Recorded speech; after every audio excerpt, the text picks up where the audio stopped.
Hi, I'm Isabel. I am a coach for Childfree Women. I am the founder of the Operation Spark. And what I do is I work with women who are child-free or on the fence and who feel a little bit conscious or a little bit insecure about their choice. I'm also the host of the Honest Upper podcast. Hi, my name is Lenora Faye. I am a child-free lifestyle content creator. I am a host of Child-Free Morning Chat on Clubhouse. I am a co-founder of the 2021 Virtual Child-Free Conference, and I also have a lifestyle brand called The Bitchy Bookkeeper. Hi, I'm Kristen. I'm a writer, I guess. I don't have a big, long list of things to my name, but I'm a writer who's done journalism and blogging, who hasn't done blogging, and a lot of short and some longer fiction. Anything I'm doing, whoever I'm writing for, whether it's for fiction or for a paper or blogging, I try really hard to incorporate the child-free perspective or characters who are informed by the child-free choice, especially in fiction, because you don't see a lot of child-free women in fiction or issues relevant to the child-free community in fiction. Most recently, I did that in The Age of the Child, which is right here behind me. And in there, you have a couple child-free characters, one of whom is finding herself in a not too distant future America where Roe v. Wade has been overturned. Buy it for your pro-life friends. We are the three founding non-mothers of Childfree Girls, and today we thought we'd address an email from someone who either listens to or watches the show podcast series, and I just need to bring it up and read bits of it to you so that the conversation makes sense to all of us. All right. Hello there. I have a question with regard to marriage. I'm a child-free 26-year-old. Wasn't on the fence, but I realized every time I talk to people who want kids, I internalize their fears of not having them. Like, I could never be alone. I can't stand loneliness. I can't imagine how lonely I would be. And then cue the cautionary tales. Or they'll say kids are just an investment. They say they want a little tribe. And one of the things they tell her that I think is particularly important to address is that her friend, she says, my friend suggested to check in with my anxieties and see if there are certain things that happened to lead me here. Trauma, bias, prejudice, parents' divorce, observing society and couples around me where I didn't want what they have. So she suggests that maybe this person who doesn't want kids has trauma and fear blocking her decision to have kids, as if, well, whatever. So she wants to know, she says, I love introspection, but can't patriarchy be a good enough reason, and heteronormativity?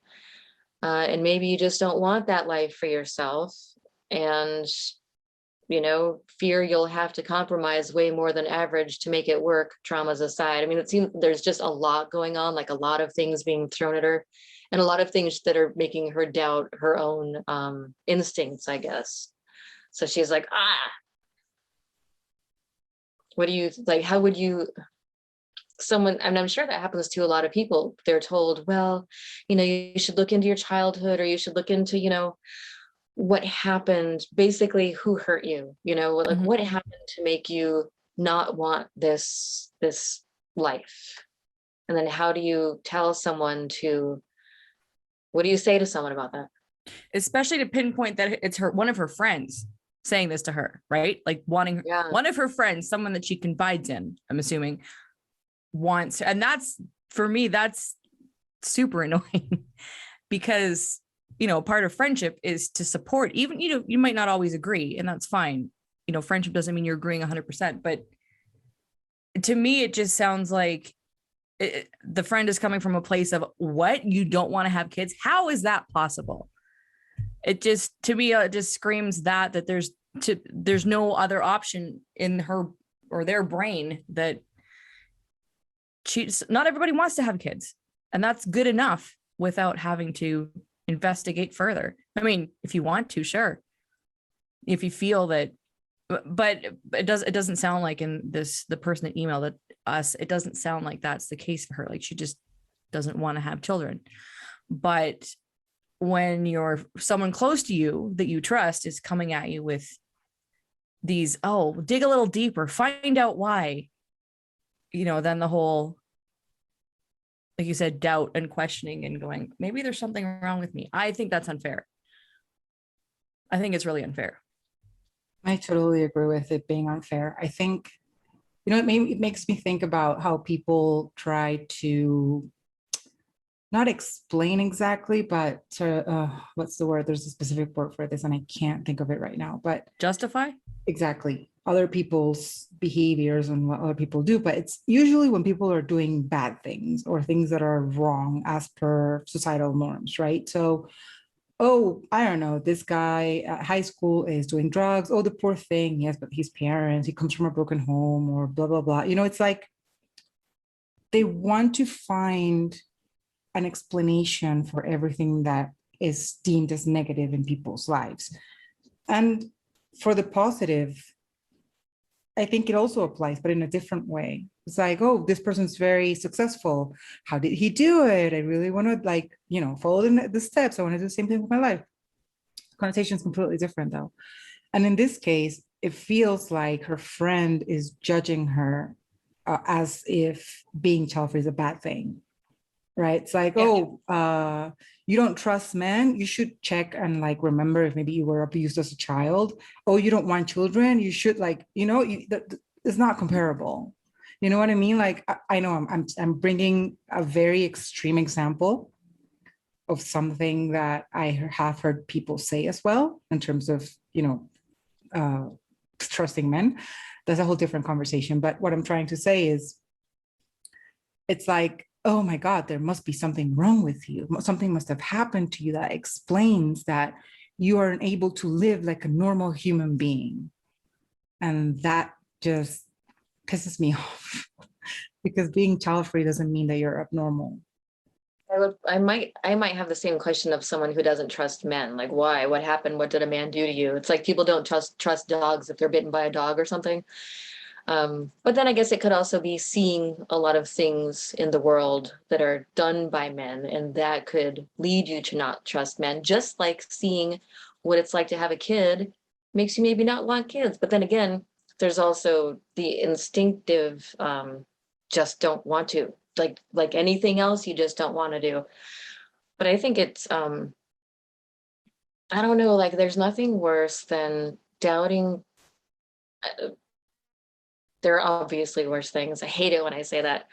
It's awful to experience that deep doubt about your own instincts and about what you want because you are still shaky enough on it to let other people's projections of your lack of knowledge of yourself or what you should want or whatever, those can really make you feel sick with, why don't I want this? Maybe I should want this. What does it mean that I don't want this? Do I really want this, but I don't know I want it, so I'm going to regret it if I don't have it? And you can find yourself asking these absolutely absurd questions because obviously if you wanted it, you'd probably know. And that you're even questioning what you yourself want just means that, I don't know, it's that whole thing about having been socialized to believe certain things or like certain things or want certain things. And it's just really shitty to make someone feel that way. So I have a question for both of you. I guess we'd have to go back to a time where we were, if any of us felt this way, uncertain or not quite ready to have these conversations with the people in our lives about not wanting to have kids. For me, I would go way back into my early 20s or even my teens. For someone who's in that position where they're not yet at that complete confidence level where someone can get into their brain, get into their head of, doubt, making them doubt, what do you suggest or what has helped you be stronger in your stance, even if you're not, or at least getting you a little bit more confident, feel more confident about it? Yeah, just so even standing up for yourself in that situation, especially when it comes to dealing with someone close to you, because it's easier to brush off a stranger, but again, when it's your friend, like in this particular situation, what would we say to her, the one that emailed us, about feeling a little more comfortable or confident in letting it pass by her, those comments. I honestly think that boundaries are just like essential. Just, I mean, I don't know what sort of relationship she has with this friend, like if they're like best friends, really close friends, or just like friends that she trusts, of course. But if you feel like, in my case, if I feel that any conversation that I'm having with someone is not actually getting me to a place, I don't mean that people need to agree with me all the time, but if it's not constructive, if it's something that I feel pressure, not pressure, but if I feel there's something wrong about the conversation, I feel judged and I feel put on the spot and I feel vulnerable, but not in a good way, like vulnerable in a bad way, then I just don't touch that subject with that person anymore. I set my boundaries because I think it's important also to know who you talk to about certain things until you're ready to tell people, you know what, whatever you can tell me, whatever you say to me, I don't care, which is a whole different level of confidence. But when you're still sort of trying to make a decision, or you're still like in the first sort of stages of any decision, any life-changing decision, or any life-defining decision, I think you really need to be careful who you talk to about it. I like that. 'Cause I'm not good at that. And it would be useful to be more like that instead of just, at anyone and anything. Yeah, that. And I think it also helps just in your own self, because if you were, I think maybe maybe I don't know if it's the more pressure you feel, or if the more wrong you feel about it, especially if you're raised somewhere where that is the expected path you're going to take. So if you're feeling wrong about it, and like you are wrong as an individual about it, which also makes it harder to talk about with people who don't get it, or who just aren't the good people to talk to about it with, like Isabel was saying, even just ignoring the conversation is easier, and saying, oh, I'm not going to talk about this with you. If you inside know, okay, this isn't weird, this isn't wrong, I'm not in a place where I can feel that way with this person yet. And so I think even just I think it's just so helpful to have someone tell you it's not weird, to have someone tell you it's not wrong, and like, don't worry, whatever they're saying, it's not true. You're not the only one. You're not strange. Lots of people like this, totally normal. Some people just aren't aware of it yet. So just having that even minor camaraderie with like-minded or like-purposed people is hugely beneficial. I was very lucky because at the time when I felt a little bit, when I first started, like, I made this choice and I started exploring what it meant to be child-free, my support system, it wasn't my friends, it wasn't my family. Like, I had a really good therapist. She was the one who asked me the question, you do know you don't have to have kids, right? And she was like my initial support system to navigate through this. And I completely agree with you. I feel that there are some people who want to fix everything, right? But the problem is what they want to fix things that they think based on their own values and experience are wrong. And I remember this, I'm mentioning this because I just remember a conversation I had with someone. I think I've mentioned this before. She was a good friend of mine. We don't talk anymore. And she kept telling me at one point that she really wanted me to like have a baby. I was in my 20s. She was a first time mom. Her baby was maybe 3 years old or something at the time. And she was like, oh, you should like definitely do this. Having a baby is the best thing. I hadn't actually chosen to embrace the child-free lifestyle, but it wasn't in my head, wasn't in that place in which I was actually thinking about kids either. Like it was something that was going to happen in my life, I thought, but it wasn't something that I was actively seeking. And I was like, no, I'm fine. I wasn't even dating at the time. I mean, I didn't have like a steady boyfriend or anything. I was just like having fun. And she was like, you should just like, I was like, I'm not even in a relationship. And she was like, you should, it doesn't matter. You can have the kid by yourself. To just be like a single mom. How many single moms are there out there? Your mom can help you raise the kid. If the kid has any trauma, like because you're a single mom, you can send him to this, psychologist or a shrink. Or like she kept trying to fix it for me, like, you should do this or you should do that, but you should definitely have kids because that's like the cool thing to do, right? Or the normal thing to do based on her experience and based on her values. And I'm so glad I didn't listen to her. But I did understand at that time that you can't, there's some people that just want to try to fix things, but what you need to understand is, what you need to really know is, are they trying to fix something based on their experience, their views, their lives, or are they really wanting to help me by putting themselves in my place? And if they're not trying to put themselves in your place, then they're not really helping you. I feel like we could end the episode right there because that was amazing. Isabel. I made some notes. That was really good. But Kristen, I had a question about the email. What did she have a question about marriage? She had mentioned something about marriage in the beginning. What was that about? And then we can resume. Well, she says, I had a question. I mean, I had a question with regards to marriage. I'm a child-free 26-year-old from bleep until, and then in parentheses, until I find the right man, that is, or stare into the endless abyss of loneliness once all the people I know start having kids and getting married. Okay. But the question about marriage, let's see. Every time I talk to people who want kids, I internalize their fears of not having them. Like, I could never be alone. I can't stand loneliness. I can't imagine how lonely I would be. Cue the cautionary tales. They want a little tribe and the security that comes with marriage, knowing you're obligated to be there for each other and have companions. Thing is, I realize the path I want is hard. I need to put extra work in building the community. I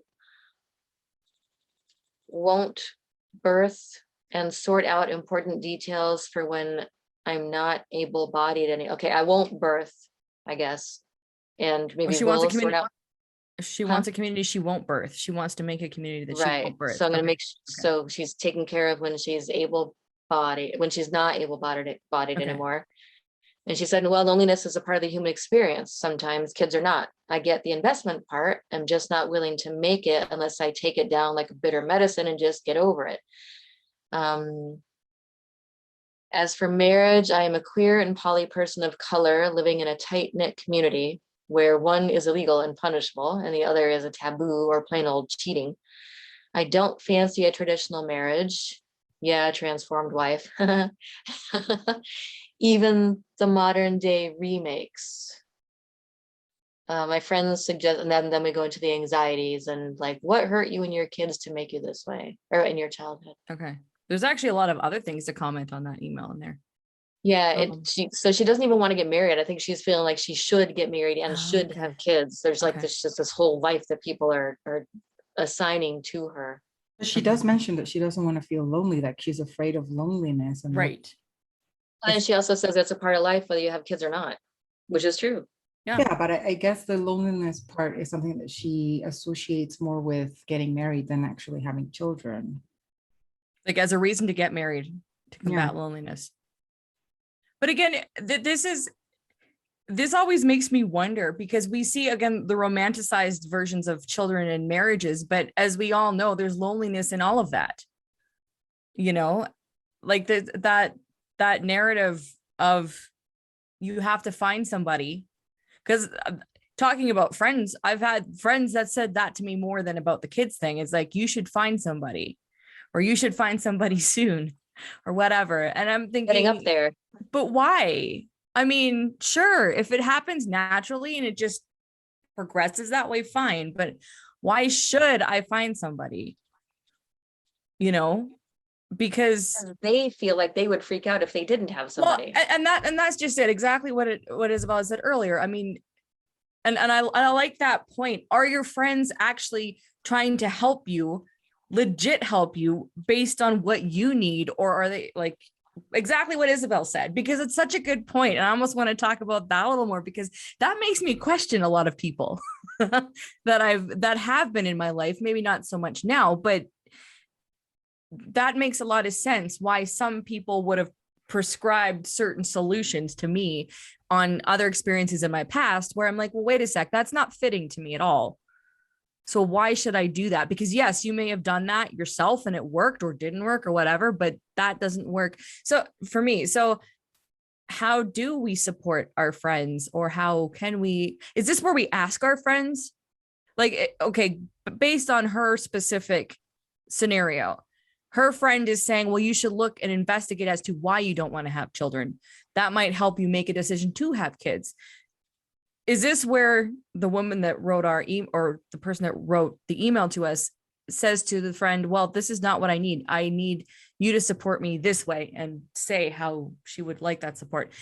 Is that something that we do or should do? I mean, the word support is so irritating to me because it's just very nebulous, and it is basically like, I don't know, support me is this. I think if you're someone's friend, sure, you support them when they want it, whatever that means. But I think what you want your friend to do is listen to you, oh, okay. Know you, care about you, Mhm. and put themselves aside, and I don't know if it's and if they're, I think, I don't know why people project and why they're afraid to say something like, maybe they're afraid what their friends' choices will result in is something that affects their friendship in some way. Like, well, if you don't have kids, we're not going to have this in common. Yeah. Or, something like that. Or our kids won't be friends, or they yeah, won't grow up together or whatever. If you care about someone, you don't let your personal fears or dislikes impact what you want for them. And you know what I mean? Mhm. I have to rethink friendship. Not with current, but just how it's a really interesting conversation and thing to look at, because it's like, yeah, what do you expect from your friends? But you're right, putting yourself aside and being there for somebody. I mean, to me, that is support, but without using that word, I guess.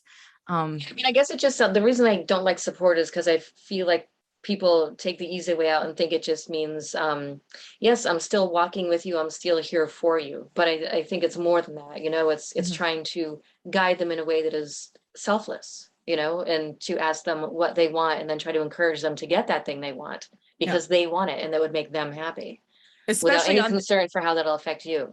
Right. Especially on this topic.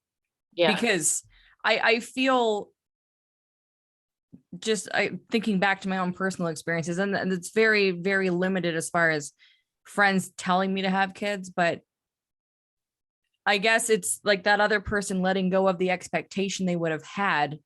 I'm thinking high school friends specifically, having to let go of the expectation they had of what our friendship would look like into adulthood. Because I now at 38, I see how children has really divided my friendships with people naturally. And there's no ill will whatsoever, but the people that I was really, really close to in my 20s, and they were having kids at that point, and I was still involved in their life, and up until a few years ago was still involved, but just the trajectory of my own life now, I really see that divide, and I never would have imagined it that way. And it doesn't hurt. It feels normal, but it's because I'm good by myself. So I was never like, oh, we have all these plans, but I can see how, someone would expect, okay, 10, 20, 30 years, we're going to have this friendship. It's going to look like this. We're going to vacation together. Our kids are going to go to the same school, or, have play dates. And the thought, no one would have assumed that I wasn't going to have kids, even though I said it younger, but I can see how we all have to let go of our expectations of what our friendships are going to look like even a month from now, type of thing, and I don't think that's a bad thing, but it's hard, especially especially if it is someone you do rely on for a lot of support. Sorry, that word's going to come up now a lot. But you know what I mean? Like, it's rethinking what are your expectations, and even the reactions from your friends when you have conversations like this, that they might not give you what you were expecting them to give. The only reason the word support bothers me is because I think someone just says you're supposed to support me, but rarely is it communicated what that means. Yeah. So you know what I mean? It's just so vague. That's the only thing. I'm done. I think that it's just normal to outgrow certain friendships and certain relationships. Like you're not friends with the same people you were friends 15, 20 years ago. Not all of them, I guess. Maybe some people have like really old friends. And one of my oldest friends I've known since we were like 7 years old or 6 years old or something like that. But it's rare because I feel that people just kind of like walk down their own paths and everyone just makes decision about their lives, and it's completely normal. And I think that right now I don't feel like I have a lot of like close friends here where I live. Like I don't hang out with people. I don't have like a big group of people that I just like spend my time with, because I feel that I get a lot more of support. A lot more. I No, knew no, that no, was no. gonna happen. No, not support. A lot more understanding, I would say. A lot more camaraderie. A lot more.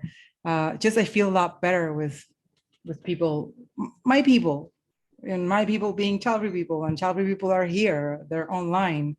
Like Lenora, Kristen, you two are. I consider you like friends of mine, and I also like talk to other Childfree people in this space. And I feel that there's something about when you start making decisions about your life, it's finding like-minded people.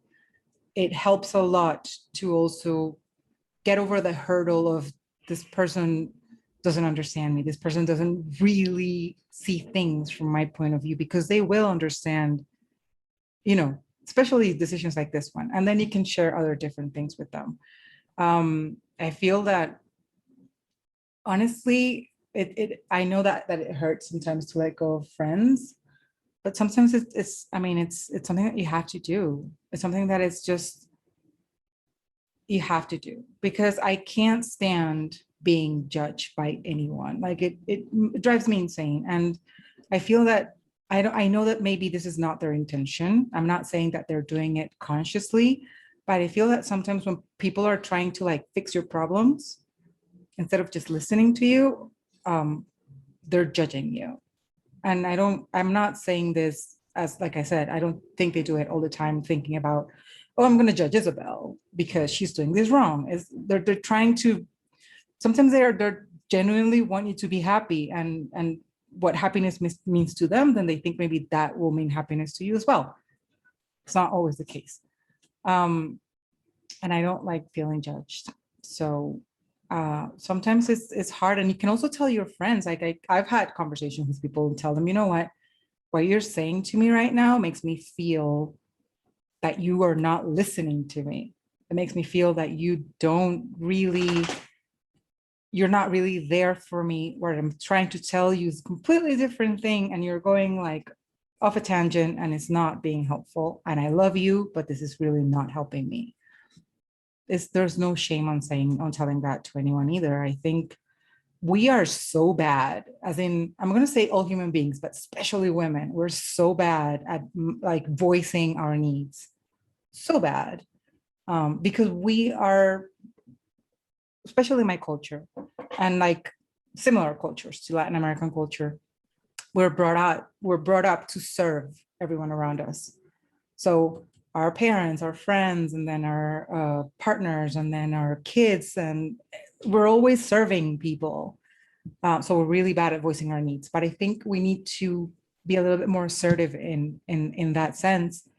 And like what the best relationships that I have now with people are people who are not asking, they're not like telling me you should do this, you should do that. They're asking me things to try to really understand where I'm coming from, and then saying, based on what I understand that you're telling me, this is what I think.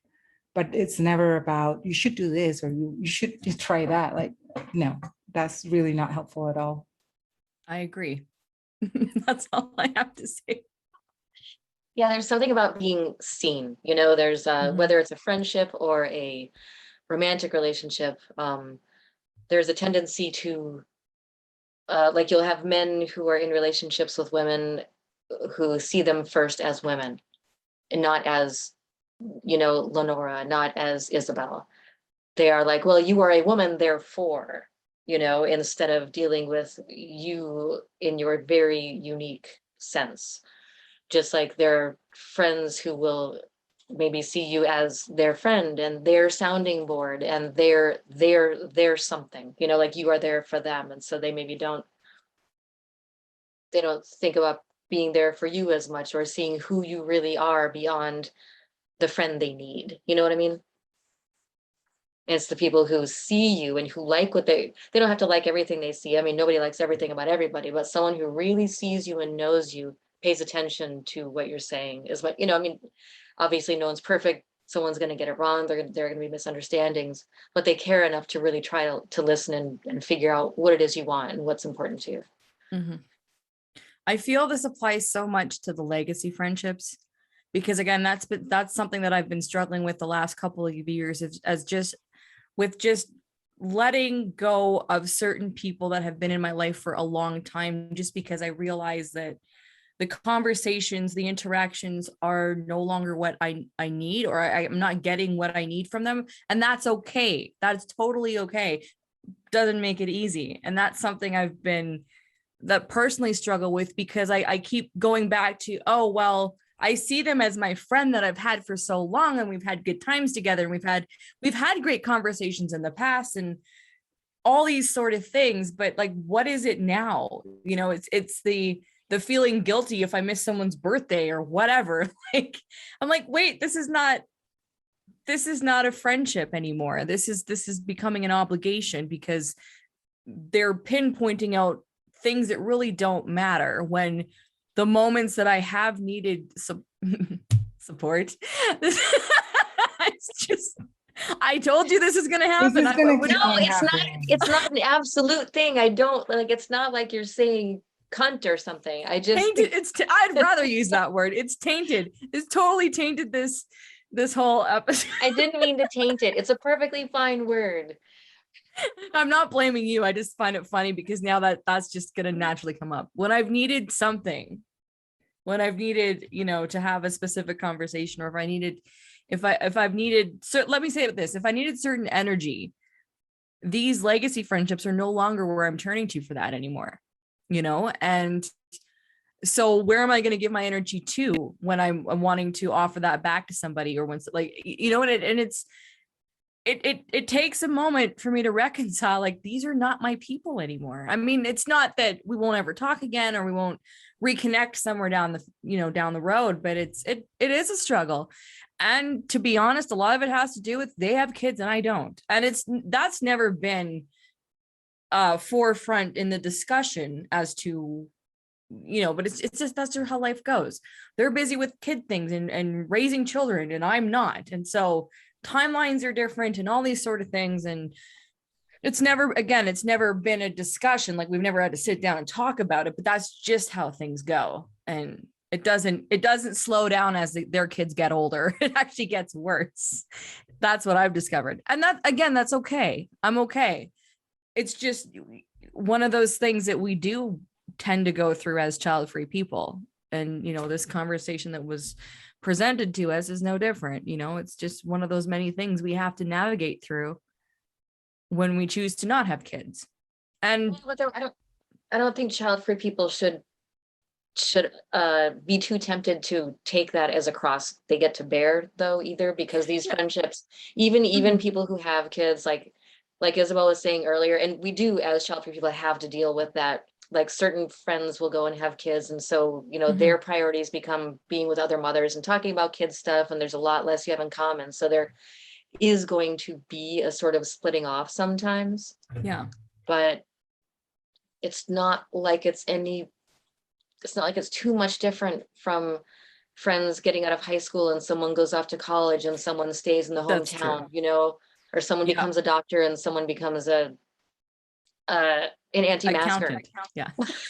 No, you're absolutely right. That's a great comparison, because that's totally true. I mean, everybody that I hung out with in high school, I don't hang out with now. I left my hometown. Kids or not. Exactly. And not all of them have kids. So You're totally right. It's just, I mean, same with college. You go through these experiences with people and you're like, we're going to be pals for life. And then life just does its thing and you all go in your own different directions and never speak again. And you have great memories and there's nothing to it. Well, that's not true. I mean, there's lots to it, but you're right. It does happen. It's not specifically just for child-free people. It's just that conversation does come up. Yeah. In spaces is like, how do I navigate through this when my friend is telling me I should have kids or should be going to therapy because something's wrong with me or whatever, yeah, it's still part of the conversation that we find ourselves in.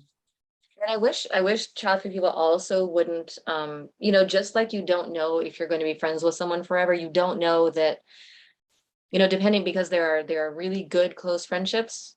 And there are friendships that break up, just like romantic relationships. They're either short or they're long, depending on, how you operate together. But just because if you have a good friend you truly deeply care about, it might be sad when they have a kid and they're busy for a while, but that doesn't mean that friendship is over. I mean, I have a friend I've had since I was 9 years old. And after she had kids, we didn't probably talk very much at all for years, because, she's had little kids and she was she's a very involved mother, but we reconnected after a number of years and it was fine. And we're still friends now, with blips of contact here and there, and then blips of no contact for a long time, but she's like family. She's one of the most important people in my life, and her having kids might have interrupted, or my not having kids might have interrupted our day-to-day communication for a while, but that doesn't mean a friendship is over. And if the friendship ends, it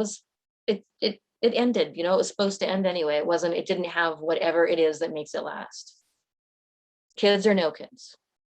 Yeah. So all I mean is, although the kid decision can maybe speed up the end of a friendship, and it certainly can play a role. I don't like it when people find things to make their situation any harder than it has to be, just for the sake of personal drama or pity. Right. Because it's not a guarantee. If your best friend goes and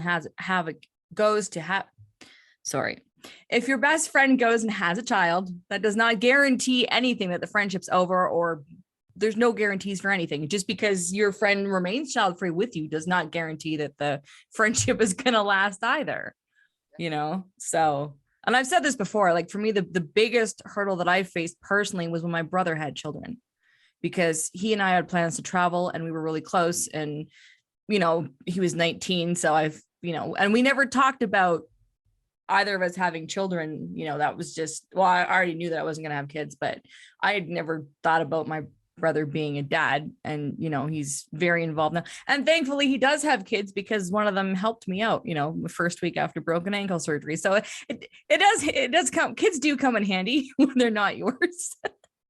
but that was the toughest challenge I've ever faced, but that did not fracture our relationship at all. I mean, it's we maneuvered through it. We're still close. I see his kids more than I see him, but he's there for me when the most important times in my life when I've needed somebody. My brother is there for me. So that would be hard, especially if you have plans, because you're all excited about these plans you're gonna have, and then I have kids, like, oh man, we were gonna go do stuff. And it honestly took about 10 years to settle into. And I mean, I was always involved in my nephew's lives from when they were young. But the fact that he wasn't for a good 10 years, he was not there